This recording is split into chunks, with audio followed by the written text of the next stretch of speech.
Pozdrav od ekipe Agroreza. Ja sam Danko i ovo je 3. godina kako režemo lijesku na 3 različita načina. Da bi mogli napraviti neko poređenje koji od ta 3 načina najviše koristi proizvođaču i najviše odgovara samom mlješniku kao biljci. Prvi žbun koji režemo na principu stablašice. Onaj princip gdje uklanjamo sve izdanke, a ostavljamo staro drvo na kojem on rađa i gdje on raste.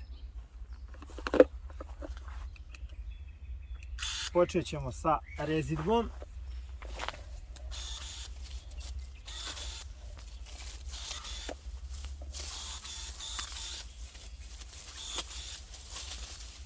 U prethodnim videima i prethodnih godina smo objašnjavali da je to tip rezidbe gdje čistimo sve izdanke,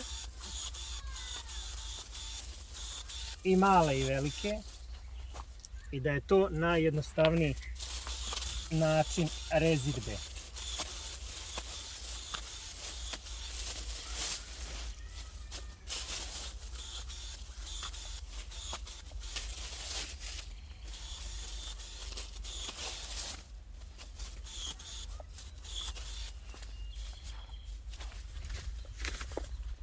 Ovdje se vidi koliko u stvari jedan mladi izdanak lijeske može da naraste za godinu dana.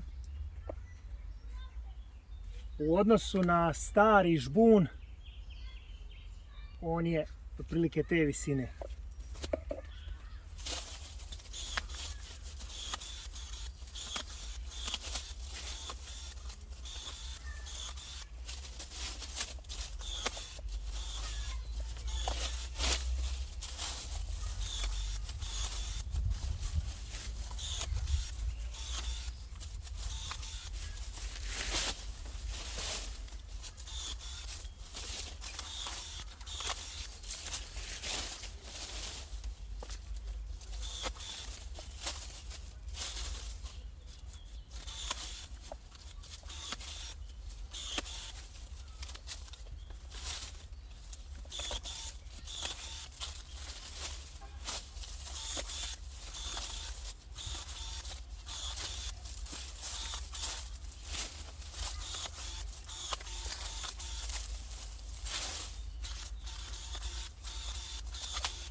Nakon uklanjanja izdanaka, ono što se još uradi u ovom sistemu jeste uklanjanje nižih grana koje će smetati obradi.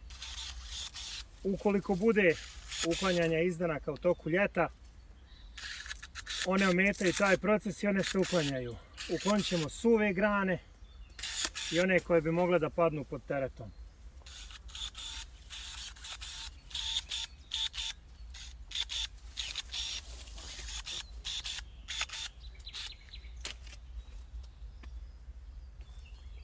Sljedeće, proreda grana koje nemaju neku perspektivu.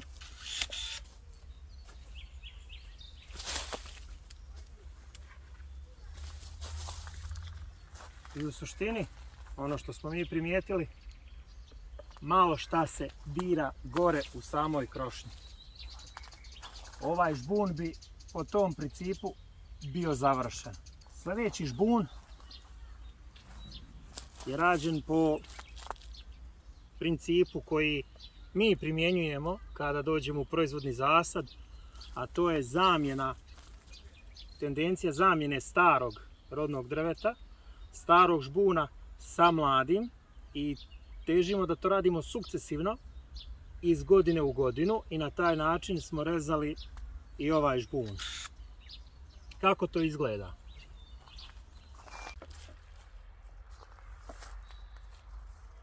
Na ovom žbunu smo ostavljali izdanke.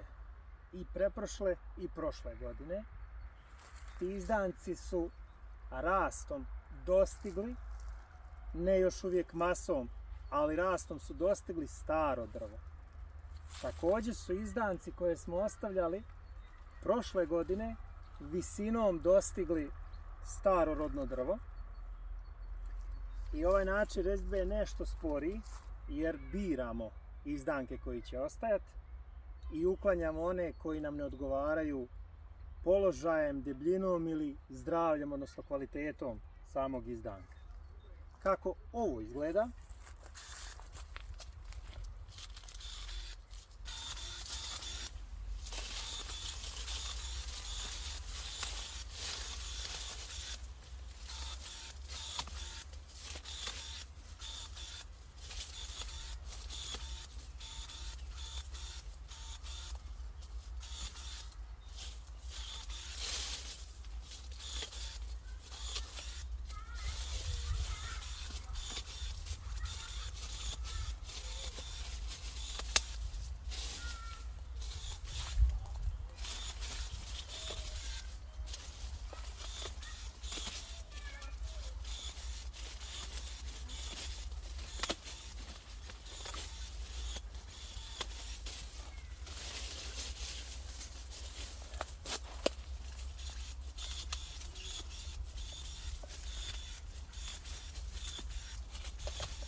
Trenutno uklanjam sve neperspektivne izdanke. To su oni koji su previše tanki, previše maleni, koji već naginju, koji padaju.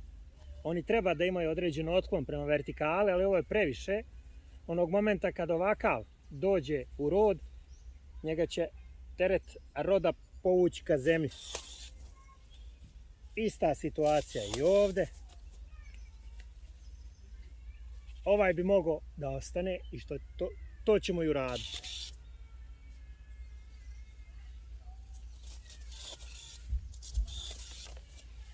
Kad završim sa tim, onda pravim izbor između onih izdanaka koji su kvalitetniji, odnosno imaju vertikalniji porast, deblji su, snažniji i jače rastu.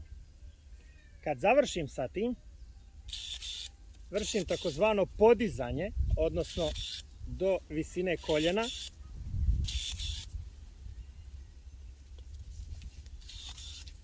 Uklonim sve grančice koje bi smetale eventualnoj obradi i koje bi sputavale rast novih izdanaka.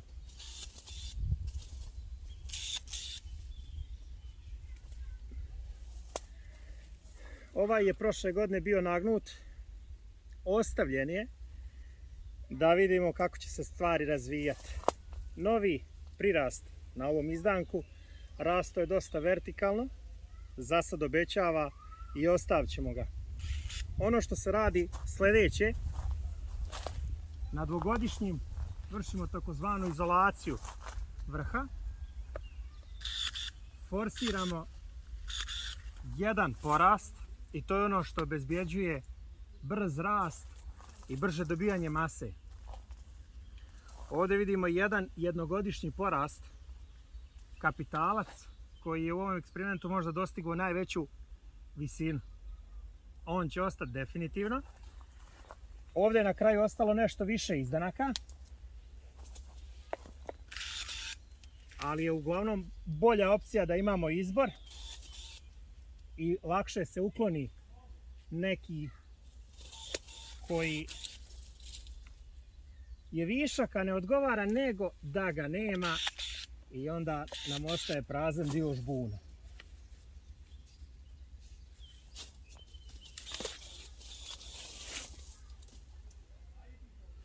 Prošle godine smo imali 4 mlada izdanka. Oni zauzmaju relativno fin položaj za sada. Tako da ih još uvijek nećemo sklanjati ni jedan. Šta je ideja? U ovom momentu ostavljam pored ta 4 dvogodišnja imam još 4 jednogodišnja. Ostavit ću i njih sljedeće godine. Oni koji mi se ne budu sviđali, a koji mi se neće sviđati, to su oni koji će biti previše blizu jedan drugoga. Biće oni koji su pali, koji će ometati obradu zemljišta, oni koji su oštećeni iz nekog razloga, oni će mi smetati i njih ću ukloniti. Ostaje još samo da izolujem vrhove na preostalim dvogodišnjim, da ih razgranati vrhovi ne bi ometali u rastu. Bočne grane mogu da proredim, eventualno da uklonim one koje rastu kao unutrašnjosti žbuna i ostalo prepustim samom lješniku.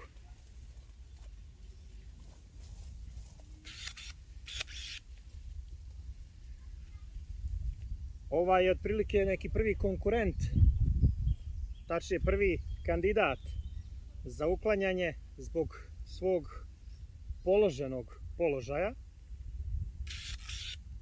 Za sad ne smeta, tako da ćemo ga ostaviti.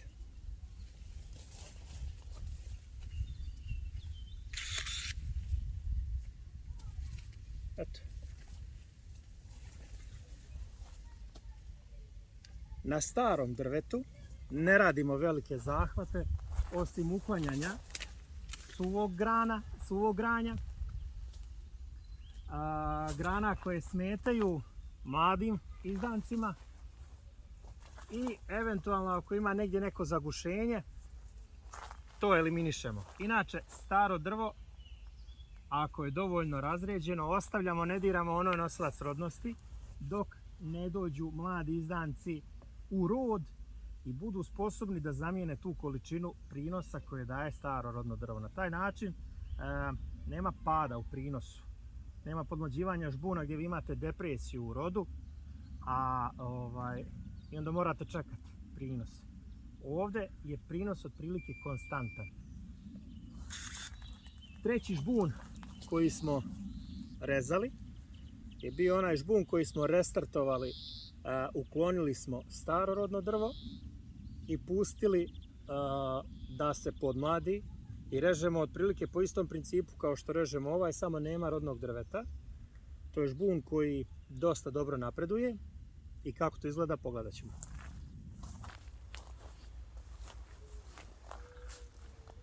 Treći žbun otprilike odgovara situaciji gdje je bila neka vremenska nepogoda koja je snažno oštetila nadzemni dio, neka bolest koja je zahvatila žbun pa smo ga morali eliminisati u potpunosti.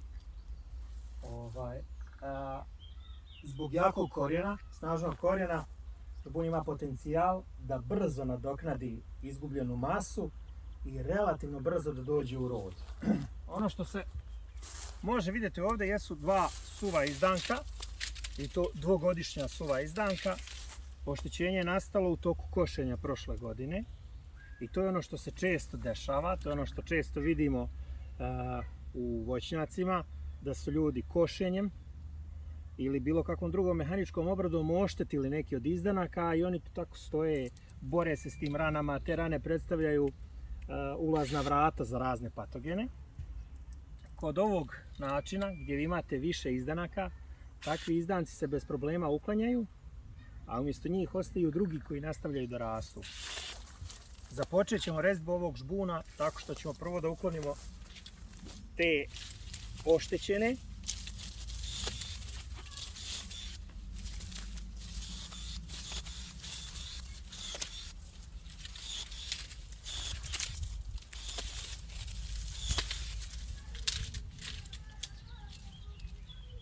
Ono što je karakteristično za lješnik jeste da kada nastane neko oštećenje na samom izdanku,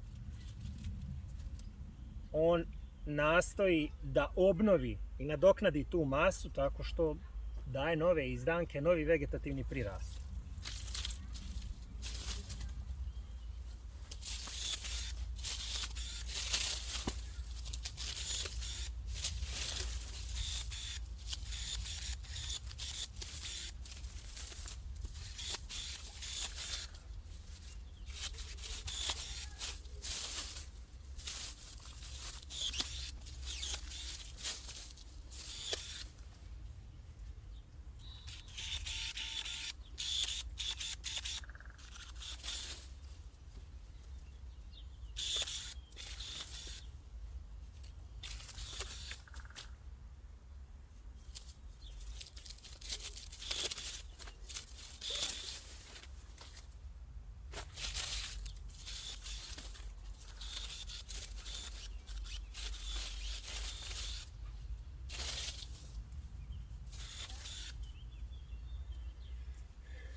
Ponovo ostavljamo 1, 2 mlada prirasta.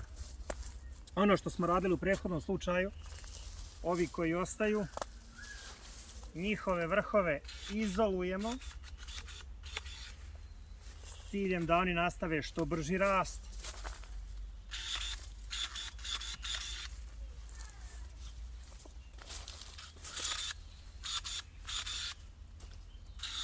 Po potrebi rasteretimo.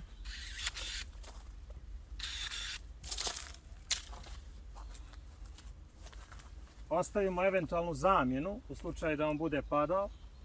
Ima grana koja će ga zamijeniti.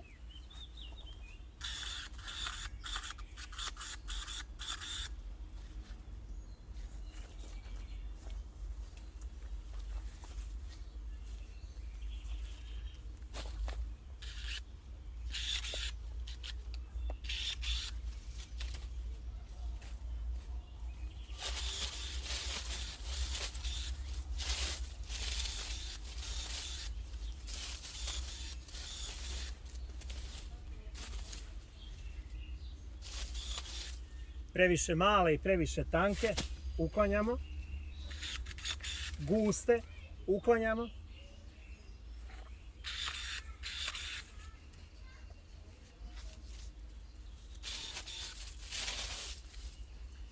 Jedan, dva, tri, četiri, sada već trogodišnjih izdanaka, 1, 2, 3 dvogodišnja i ove godine ostavljamo 1, 2, ovaj mi se ne sviđa, raste u gustom sklopu.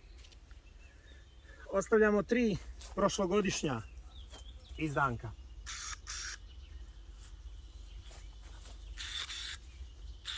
Prorijediti, otvoriti svjetlo u sredini žbuna, jer će u svakom slučaju te grane koje ostanu u hladu odumrijeti, osušiti se, onda je sigurnije to ukloniti na vrijeme.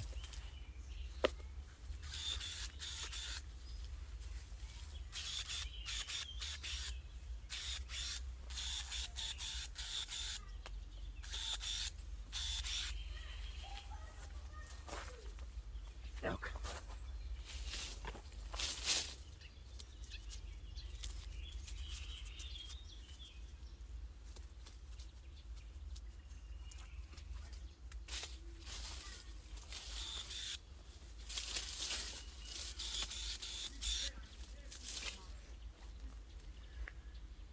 Žbun je ostao malo prazan sa ove strane jer su neplanski oštićeni. Međutim, ovaj izdanak i ovaj izdanak bi trebali da popune taj prostor, čime će taj nedostatak biti riješen. Na ovom žbunu su se već uočavali ženski cvjetići, tako da bi ovaj žbun ove godine mogao da dadne prvi rod poslije svog restartovanja. Ove godine smo radili mjerenje dužine prirasta izdanaka koji rastu iz zemlje i onih koji i grančica koje rastu na samom žbunu i došli do nekih zaključaka što se može vidjeti golim okom. Najveći prirast imaju mladi izdanci koji rastu iz zemlje. Poslije toga sljedeći po dužini prirasta jesu vršni prirasti koji rastu na mladim izdancima i kako vrijeme odmiče, dužina tih prirasta se smanjuje. Tako da na starom žbunu, ovaj je star nekih 6-7 godina, prirast je veoma mali, skoro da ga nema na nekim mjestima i samim tim rodnost tu i opada. Ono što se može vidjeti golim okom jeste poređenje i visina porasta starog žbuna koji se forsira i prirasti mladih izdanaka starih 3 godine. Ovo im je sad 3. godina. Oni imaju visinu, ali će i do mase relativno brzo doći zbog svoje potentnosti i brzog porasta. A što je masa žbuna veća, veći je i prinos. U pitanju je školska parcela koja služi za eksperimentisanje i učenje učenika. Jedan od eksperimenata jeste izbjegavanje đubrenja i zaštite, konvencionalne zaštite, što već pokazuje neke rezultate. Roda bude, međutim, tačnije bude prazne ljuske dosta. Veoma malo je kvalitetnog ploda koji može da se plasira na tržište. Za ovu godinu je to. Još jednom pozdrav od Danka u ime ekipe Agroreza i do nekog sljedećeg gledanja.